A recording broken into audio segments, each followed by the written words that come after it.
নমস্কার, আশা করি সবাই ভালোই আছেন। প্রতিদিনের মতন আজকেও দুপুরে যা রান্না করেছি সেইটাই আপনাদের সঙ্গে শেয়ার করেছি।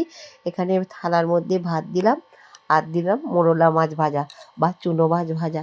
চুনো মাছগুলো খুব মুচমুচে করে ভেজেছি, খেতে কিন্তু খুবই টেস্টি হয়। আর এখানে নিম বেগুন ভাজা করেছি দিলাম। আর এখানে করেছি মোরলা মাছ কাঁচা টমেটো দিয়ে সর্ষে দিয়ে ঝাল। টক টক ঝাল ঝাল খেতে কিন্তু দুর্দান্ত লাগে। আর আজকে করেছি এটা হচ্ছে ডাল। ডালটা একটু সরিয়ে দিলাম, আগে ডালটা দিলাম, তারপরে টমেটো দিয়ে মোরলা মাছের ঝাল দিলাম। আর এখানে ফুলকপি দিয়ে চিংড়ি মাছ দিয়ে কালিয়া করেছি।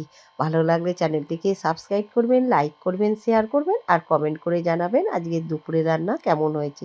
আর প্রতিদিনের মতন তো চাটনি আছে, এখানে দিলাম চাটনি। নিশ্চয়ই প্রথম থেকে শেষ পর্যন্ত দেখবেন।